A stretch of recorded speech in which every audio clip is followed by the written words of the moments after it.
बचपन में हमने एक किताब में पढ़ा था कि चूहों की मीटिंग हुई और उस प्रोग्राम में और कॉन्फ्रेंस में ये बात सामने रखी गई कि भाई हम जब भी बाहर निकलते हैं बिल्ली आती है और खा जाती है, तो कोई ऐसा हल पेश किया जाए जिससे हम इससे बच सकें। तो एक बुजुर्ग चूहे ने ये राय पेश की कि हम बिल्ली की गर्दन में घंटी बांध दें, तो जब भी वो निकलेगी हमें पता चल जाएगा और हम जल्दी से अपने बिलों में घुस जाएंगे। इस राय पर सबने अपनी रजामंदी का इजहार किया, लेकिन बात यहाँ आकर अटक गई कि बिल्ली की गर्दन में घंटी बांधेगा कौन। ये परेशानी तो थी ही, इतने में उस्ताद कमर मैदान में आ गए। उस्ताद कमर चूहा पकड़ने वाला। इस कहानी की शुरुआत होती है एक विजिट कार्ड वायरल होने से। उस्ताद कमर किसी सेठ के यहाँ गए और वहां जाकर उनके गोदाम में एक साथ 100 से ज्यादा चूहे मार दिए।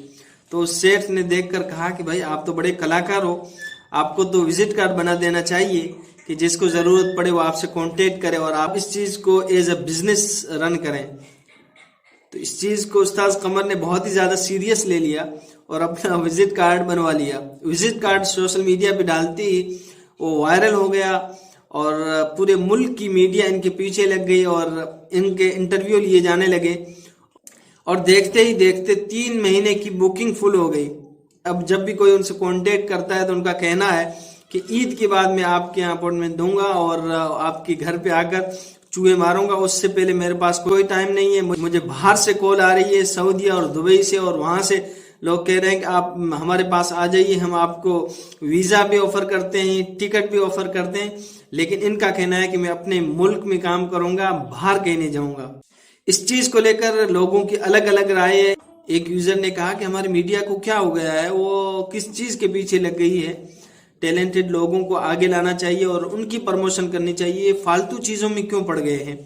तो किसी ने इस पर अफसोस का इजहार किया और कहा कि भाई जहां नंगी डांस करने वाले को अगर इस तरह प्रमोशन मिली, जो रात को कुछ थे और सुबह होते ही वो मुल्क भर के टीवी चैनलों पर मेहमान बने होते हैं, तो इस एक्चुअल टैलेंट को प्रमोशन नहीं मिलेगी। तो दूसरे आदमी ने कहा कि ऐसी कोई बात नहीं है, ये भी एक टैलेंट है, इसकी भी कदर करनी चाहिए और प्रमोशन करनी चाहिए। तो एक आदमी ने कहा ये तो नॉर्मल चीज है, ऐसी कोई बात नहीं है, ये चीज तो दूसरे मुल्कों में भी होती है पेस्ट कंट्रोल के नाम से, जिसमें कीड़े मकोड़े और चूहों को मारा जाता है और उनके बड़े बड़े बिजनेस होते हैं कनाडा में, अमेरिका में, यूरोपियन कंट्रीज में।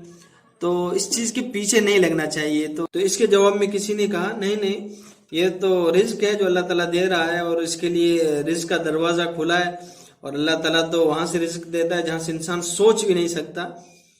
तो कुछ लोग इसे फनी वे में ले रहे हैं और कह रहे हैं कि चलो ये सब छोड़ो, जब उस्ताद कमर साहब की वालिदा इनके लिए रिश्ता लेने जाएगी और वहां जब सामने वाले पूछेंगे आपका बेटा क्या करता है, तो क्या इसके जवाब में यही कहेगी मेरा बेटा चूहे पकड़ता है।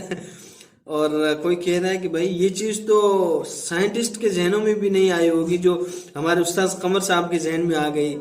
तो किसी ने कहा कि खबरदार उस्ताद कमर साहब, कहीं ऐसा ना हो कि बिल्ली तुम्हें अपने घर से उठा ले। तो कोई कह रहा है कि उस्ताद कमर को अपना कोर्स लिखकर बेचना चाहिए, इसमें भी बड़ी कमाई है।